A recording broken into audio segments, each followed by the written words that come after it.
it's not being, in fact, men have pushed ladies to the point of impudence. To the point where ladies really have to ask the questions. They want to know, what do we need to do? You are here, you're just oscillating around. You're like a bee going round the flower, going round the flower. Tell me why you're going around this flower. If you don't have business here, keep off.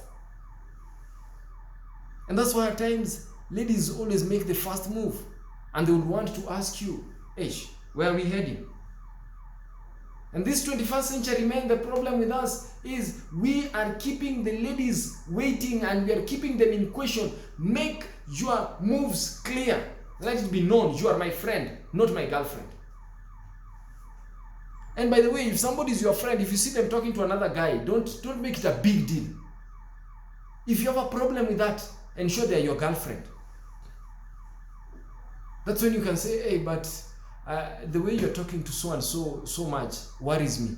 But you can't say that if this is your friend, a general friend. Why are you worried? But let me tell you something. In the book of Ruth, allow me to read this story. The book of Ruth. I love the book of Ruth. I love the book of Ruth. I love the book of Ruth. Now listen to Naomi. Naomi speaks to Ruth. And Naomi advises Ruth. And Naomi tells Ruth of something. When Ruth tells Naomi that I have noticed this guy, he seems to be looking at me in some way. What do you think about it? Listen to what Naomi advises Ruth on the guy. In Ruth chapter 2 verse 20, it says, and Naomi said unto her daughter-in-law, blessed be the Lord who has not left off his kindness to the living and to the dead. And Naomi said unto her, the man is our near kinsman unto us, one of our next kinsmen. And Ruth the Moabitess said, thou shalt keep fast by my young men until the end of the harvest. That Boaz told me that I keep fast by the young men. Now let me tell you something. Boaz has interest, but Boaz has not made known her interest. Now, Ruth is advised by Naomi to do something. Now listen to this. Ruth says to Naomi in chapter 3 verse 1, then Naomi, her mother-in-law, said unto her, my daughter, shall I not seek rest for thee, that it may be well with thee? And now is not Boaz our kindred, with whose maiden thou wast? Behold, he winnoweth barley tonight in the threshing floor. Wash yourself therefore, anoint yourself, put thy raiment upon thee, get thee down to the floor, but make not thyself known unto the man until he have done eating and drinking. And it shall be, when he lieth down, thou shalt make a place where he hath lied. Thou shalt go in and cover his feet, and lay thee down, and he will tell thee what thou shalt do. Now listen to this. This is very interesting. I normally call it the gift of strategic positioning. So Ruth is advised by Naomi. This guy has shown interest. Behave in a way likely to make the guy ask a question, because we want to know, is his interest correct? So how do you do that? This is where the point comes in. And when you look, by the way, when you continue to read that story, you will understand that Ruth did as the mother-in-law said.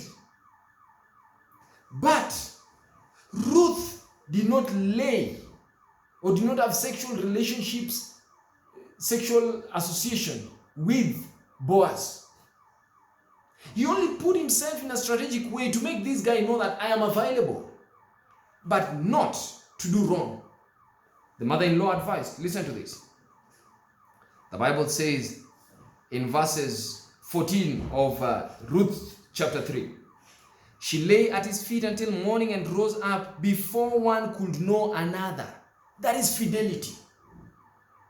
And that is how you carry out yourself. Even when you want to know whether somebody is interested in you, you must not give sexual favors to prove that somebody loves you. This was almost like a case of courtship. But the way she carried out herself was right. Before any could know another. And when you read this, I want you to look at the way this thing develops. Ruth was interested. Boaz is interested. But Ruth does not just play hard to get. Ruth makes it known. They know what, at this point in time, I'm still available. But listen, a time will come when I'll not be available. So what do you think about it? You've been showing me signs. And since you've been showing me signs, you've showed some interest. That is why I have come. And ladies, listen to me. Be very delicate. Ladies, keep your being a lady. Keep your being a lady. Don't just come out and make everyone know you've fallen heads and heels over this guy. Even if you've fallen heads and heels over the guy, please don't make him know it. These guys will disappoint you. Just because you've fallen head and heels, they normally say don't test the depth of a river with both legs. Even if you've fallen heads over heels, you can even just crack a joke to know whether he's interested. If he's not interested, accept and move on. He's not the only answer to your problems. And if he's the answer to your relationship issue, God will bring him back. If he doesn't come back, just know he was not meant to be there. And so, you ask, should a lady make a move? If he has shown interest and is wasting a lot of time, he's not allowing you to move on with your life, but he's still hovering around you, ask him plainly but politely that, you know what, I need to know there's this kind of interest you're showing for me. And it's almost confusing me. I just want to know what you actually mean by this kind of interest. Is it that you're interested in me? Would you want to go out with me? Or do you just want us to be friends? I want to know so that I know how to gauge my life. Let me tell you, that is not being bad. That is by being sincere and good. Just tell them, I want to know which direction to proceed. So as a lady, there's nothing wrong. So, feel free to ask out if you're not understanding. But guys, please, guys, let's be guys. I wish this one I could say when the mics are mute for the ladies and the videos are mute for the ladies. But guys, please, surely, what's wrong with us? What's wrong with us? It feels nice as a guy to one day sit somewhere and say, you know what? It was a race and I won the race. It was difficult to get this lady. You don't want a lady that you look like you're saying, me, I was just seated there. There's nothing I had to look for. She just came. She was desperate for me. No. And I don't want the ladies to feel desperate for a guy. Ladies, please, even if he's handsome like what? If he doesn't show characters of manliness, let him relax. Let him relax. You don't want somebody who looks like they are doing you a favor. You don't want that. They're not doing you a favor. By the way, relationship is not doing anyone a favor. Even if you're the most beautiful lady, you are not doing the guy a favor. Even if you're the most handsome guy, you're not doing the lady a favor. Relationship as it should be in Christ. You're a blessing to each other. So you can't always feel like you should be deified and worshipped all the time, being begged and what. It shouldn't be like that. There's another question that has come. Why do some people, especially medics, find it difficult to accept health message? I don't know. I don't know why medics find it difficult to accept health message. But I tend to think medics may be finding it difficult because, let me tell you, conviction is the work of the Holy Spirit.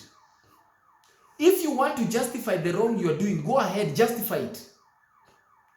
If health message has taught us, and you've read, and you've got the conviction that it is not right to smoke cigarettes and you decide to smoke cigarettes, I can't help you.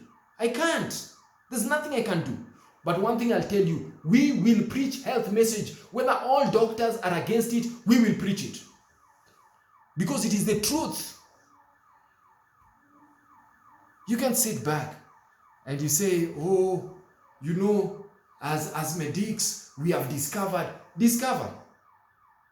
But if health message is clear, if you don't want to accept it, be polite that you as a person has decided not to accept it. And let me tell you, by the way, don't let education make you despise the inspired things of God. Don't be too learned to the point you don't want to believe in inspired writings. Don't be too learned to the point whereby you don't want to believe in SOP. That education will have spoiled you. That's why too many people, too many philosophies. Nowadays, they want to justify everything. And this one I'm telling you as one who has read health message, and health message is complete. It's a good message. It's a message meant to help us live on earth as we prepare for heaven. Beloved, you don't need health message in heaven. Those who go to heaven, their bodies are glorified. The glorified body does not suffer from cancer. The glorified body does not suffer obesity. Obesity you suffer here on earth. That is why we teach you health message here on earth. To prepare you for heaven. So you don't want to be ready for heaven? Okay, choose what you want. We are helping you. In fact, let me tell you, whoever is preaching to you health message, please thank those people because they want you to live for long.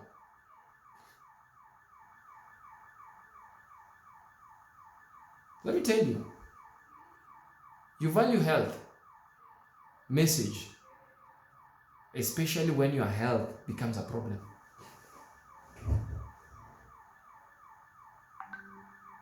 If tomorrow you are told that you have cancer, you will not argue with me on what to eat and what not to eat. You will stop eating. And as medics, you should know better. Because as medics, you already know that this is harmful. In fact, medics should cooperate with the health message. The reason we have a problem between medical missionaries and medics, it's because we don't want to blend. And there's a very seamless blend. These things are good. Let me tell you, nothing feels nice like being treated by a doctor who believes in God. It's nice. It's wonderful. For me, I've always looked at it and I say, this is one of the best things to happen to someone. You know him. I call him my personal doctor. He's called Dr. Joe Rosanna.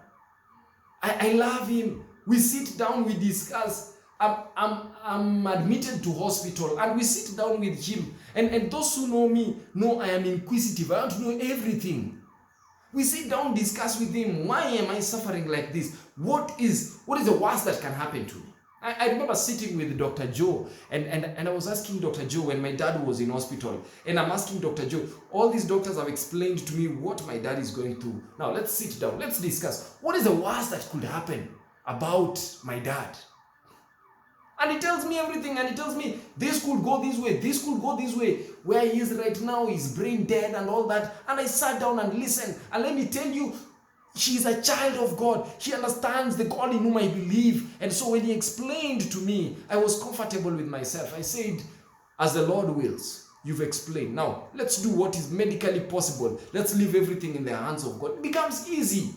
But for a medic who doesn't believe in God, even when you tell me stop eating this, I ask, is that your mind or are you inspired? You tell me this medic has been smoking, then he's coming. I may even ask, are you answering me or advising me because you've smoked and you are high on something, or this is what you learned? So as medics, in fact, before I ask medics that medics believe in health message, medics accept Jesus as your personal savior. Walk with Jesus.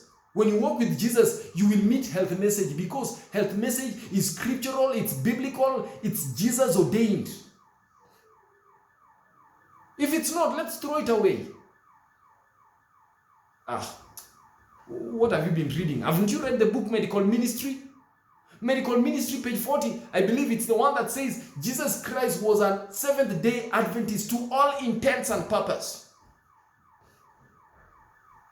So, what I'm trying to say, in a nutshell, is medics, don't let your medicine and your knowledge confuse you more. Rather, seek to learn of the great physician. It will be wonderful with you. Let me tell you, it will get better. As they say, sweeter gets the journey every day. Serving Jesus really pays. Unless there is any other question, I would want to close at this point. Is there any other burning question that I have not responded to? Because I think our time is also far spent. I thought you were supposed to have ended at 4. But when all is said and done, let me tell us one thing. Oh, what are the biblical reasons for divorce other than adultery? This question of divorce is coming over and over again. Okay, let me respond to it. Let me respond to divorce. Matthew chapter 22. Matthew 22, and reading from verses 23. The same day came to him Sadducees, which said there is no resurrection, and I asked him, Master, Moses said, if a man die, having no children, his brother shall marry his wife and raise up his seed. Now there were 7 brethren. The first, when he had married a wife, deceased, having no issue, left his wife unto his brother. Likewise the second also, the third also unto the 7th. And last of all, the woman also died. Therefore, in the resurrection, whose wife shall she be of the 7? For they all had her. Jesus answered, you do err, not knowing the scriptures, nor the power of God.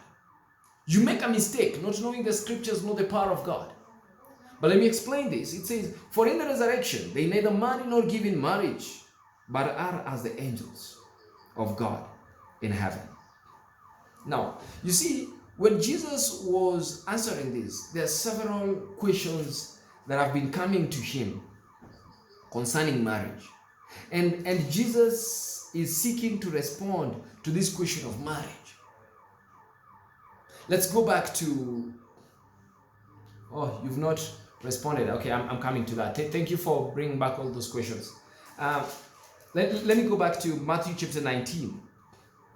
The Pharisees came unto him, tempting him, saying, is it lawful for a man to put away his wife for every cause? Now listen to this. The Pharisees came to tempt Jesus, and they're the first people in the history of mankind to ask Jesus, is it lawful for a man to put away his wife for every cause, for any reason whatsoever? That's what they were asking. They wanted every reason to do away with their wives. And young people who are not married, I am asking you early enough. I know marriage has got its challenges, but please, before you marry somebody you don't want to do away with. Charm and beauty will fade away. That's why we say go for the heart. You can go for gorgeous. What if they get an accident? What will you do? What if they're cheating on you? So listen to this. They asked for every cause. And then Jesus answered and said, have you not read that he which made them at the beginning made male and female, and said, for this cause a man shall leave his father and mother and cleave unto his wife, the twain shall be one flesh. Have you not read? And I'm asking you, have you not read? And listen to this. Wherefore they are no more twain, but one flesh. What therefore God has joined together, let no man put asunder. What God has put together, let no man separate. That's what he says. They say unto him, why did Moses then give a commandment in writing of divorcement to put her away? Now listen to what he said. Moses, because of the hardness of your hearts. So divorce is not even divinely instructed of God. God says, this one, I allowed it because your hearts were hard. How many of you listening to me have hard hearts? How many listening to me are saying, hey, preacher, for me, I know myself, I have a hard heart. Because of the hardness of your hearts, Moses allowed this to happen, but it was not so. Listen, he says, Moses suffered you to put away your wife, but from the beginning it was not so. God purposed from the beginning that it should not be so. From the beginning. And let me tell you something, it depends with who you are. If you're a child of God, ask yourself, what did God want for me from the beginning? Let me tell you, pray about marriage seriously. Pray about your relationship seriously. Pray God so that you don't get a wife batterer. Pray God so that you don't get an adulterous person. And when these challenges come, how do you go about them? Pray to God. Pray to God. Challenges are bound to come, but pray to God. Listen, Jesus says, it was not so from the beginning. And I say unto you, verse 9 of Matthew 19, whosoever shall put away his wife, except for fornication, and marry another, committeth adultery. Whoso marrieth her that is put away, committeth adultery. Now listen to that. Except for fornication. It says if, and that's clear. So you ask me a question, is it biblical? I say no, in so much as I have read, and I have read it for you clearly. From the Bible, they say the only ground for divorce is adultery, fornication. Beyond that, the Bible is silent. I know the church allows for separation on the basis of physical violence and violence.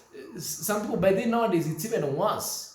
There's another form of violence called emotional violence, which is even worse than physical violence. And people are making it out. And has formed a new ground for separation. But you have to be very careful. And I think you see why I am treading softly on this. Because the Bible doesn't encourage divorce. But let me tell you, there's a lot of common sense. You are not going to allow yourself to sit in a place where you're being beaten daily and you're being hurt daily just because Chief said this. No. If you're going to suffer, separate. You don't have to be killed in marriage. Marriage is not a prison. It's not a death camp. Though humanity have made it become tough. No, listen. Any other reason?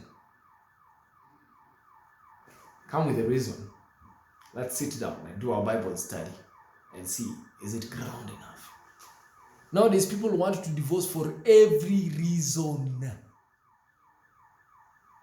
Oh, he doesn't give me his password, he doesn't give me his word, he doesn't do this, he doesn't take me out the way other guys take me out, he does not buy for me chocolates, he does not... You want to divorce because of chocolates. Look at that. Are you not like the Pharisees who are asking, is it lawful to put away your wife for every cause? Nowadays, people have the minutest reason. So if you think you have reason good enough, let's sit down. There's a pastoral, we'll sit down with you. There are marriage counselors, elders will be availing themselves, and we'll sit down and let's talk about it. But for those who are not yet married, think critically. There's a question that was asked, but it's yet to be answered. Is it biblically right for two families to arrange a marriage for their children? And how do you say no without being rude or labeled a rebel? Is it right? Questions of right and wrong.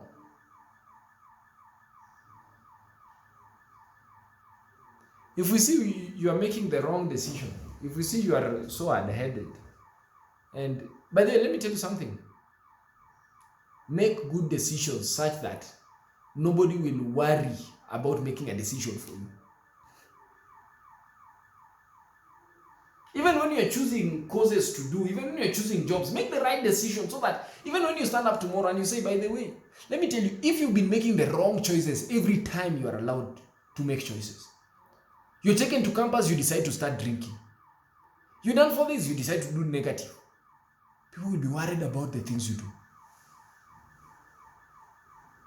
But is it right? This question should be asked to parents, not to the youth. But Abraham sent Eliezer and told Eliezer, go to my people. Go get a wife for Isaac from there. I'll talk about arranged marriages. There's so many factors involved. And I'll say, let's talk it. Let's talk it even with our parents. How do you say no without being rude? If you are not convinced in being in that, please politely sit down and give your reasons why you are not comfortable with it. Your father may think that that young SOP quoting boy in New Life is the best for you. But let me tell you, if you are not convinced, I say marriage has a lot of challenges. Don't add to your challenges. If you are not convinced, your heart is not into it, sit them down and please have good points. Don't put points like, I don't like this, I don't like this. Have strong points that even when you say, I think we are not compatible, it's understandable. And if it's difficult, call me. If you don't want to sound so rude, call me. I will come and help you to just say it. Because you really have to be respectful as well. They want good for you. And there's a reason they arranged with the other family. Maybe they saw good traits in that family. Let me tell you something. If your mother saw that that family people are godly, then you are bringing for a boyfriend to be ratified. You're bringing a drunkard. What do you think your mother will think? Bring another godly boy whom you can tell your mother, compare and contrast. You brought that one, but look at the one I've also brought. This one is also a child of God. You can put him to test. Please, let's even choose friends whom we can ask our parents to interview and ask them tough questions. And you know they won't disappoint. You will be labeled rebellious if you are always having all your funny friends and those are the ones you want to bring. But I'll tell you something. There's a way the pen of inspiration puts it. And I want to pick it the way the pen of inspiration will put it. You know, I love when Sister White handles some questions. And in some of these questions that Sister White seeks to answer, she will ask a question about even parents. How do you go about dealing with parents? How do you take the parents' perspective? If your parents think this way about it, what should you do? Because you need the wisdom that comes with age.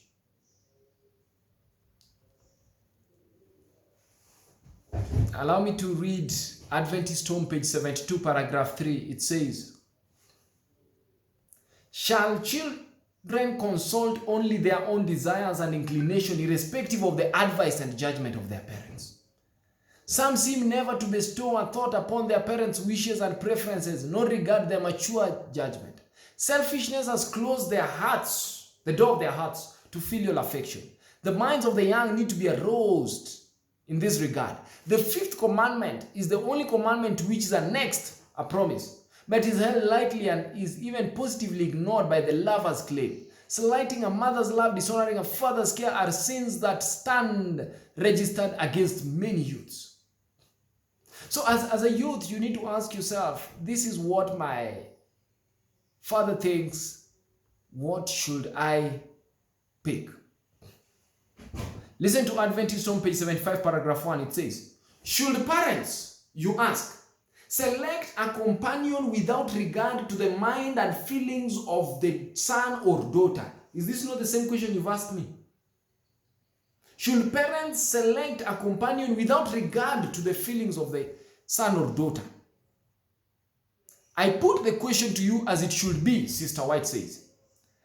Should a son or daughter select a companion without first consulting the parents when such a step must materially affect the happiness of the parents if they have any affection for their children? And should that child, notwithstanding the counsel and entreaties of his parents, persist in following his own course? I answer decidedly, no, not if he never marries. The 5th commandment forbids such a course. Wise parents will never select companions for their children without respect to their wishes. Arranged marriages, go back to that counsel. Parents will always have to consider your wishes. They shouldn't just sit back and say, it doesn't matter, I am the adult here. But let me tell you, as young as well, let's reach out for the counsel from godly parents. Let me, I don't know whether my young daughter is awake, but let me just handle a few more questions. Kindly give more insight on faithfulness, commitment, and fidelity on a serious relationship. More insight? Listen, this one I even want you to put on point form. Young people, what is faithfulness? Faithfulness means you can be trusted, you can be honest. As a guy, be faithful in your relationship. Don't be a player. There is no room for players when you decide this is not a game. This is serious business. Players go to the pitch. So please, if you want to play, go to the football pitch and play. But don't come to play with the hearts of ladies. I think it's a Gents week of spiritual emphasis. I'm dealing with Gents. Ladies, I will come for you on another day. But guys, don't play with a lady's heart. Be faithful. Let me tell you, when you are in a relationship, I said it in the morning, one boyfriend, one girlfriend at a time. That's the faithfulness we need. Talk about commitment. What else can I say about commitment? Be serious about your relationships. Mean what you say. Don't say I love you when you don't really mean it. Don't say I love you to peruse when in actual sense you love Susan. Don't do that. Be committed. And commitment is seen in how you carry out yourself. Commitment means you take them seriously. Be committed. Fidelity is serious. Sexual purity is a must for every child of God. Sexual purity. Not this issue of you have a girlfriend here, you're sleeping with this one, you're sleeping with this one. Let me tell you, if you're listening to me, stay pure. You need to be a virgin by the time you're getting married. When I was young, being a virgin was a big thing. Everyone pride in being a virgin by the time they are getting married. Right now, even pastors are afraid of asking you on your wedding day, are you a virgin? They're afraid. The best gift you can give to your spouse is not an expensive suit. The best gift you can give to your future spouse is to become a virgin. Be a virgin. If I was to ask on this platform, if you're a virgin, put up your hand. Do you know what is going to happen? Can I predict what is going to happen? You're going to have people pretending like they've not heard the question. And you're going to have men waiting for the ladies to put up their hands as if men are not supposed to be virgins. Men should be virgins. And ladies should be virgins. You asked me to expound on fidelity, on a serious relationship. You have it. We need virgins, and serious for that matter. Not just sitting back and joking about this thing. We are not going to joke. You didn't call me here to joke. I don't sacrifice leaving my daughter outside to come talk to you when it's a joke. You need to be virgins, and I mean it. And for those who have messed up, there is such a thing as secondary virginity. From today onwards, be a virgin. Those are telling, oh, but preacher, how will I handle it? Now that me, I had already messed up. You can be a virgin from today going onwards and ask God, God, keep me pure until the time when I will be married. Are you courageous enough so that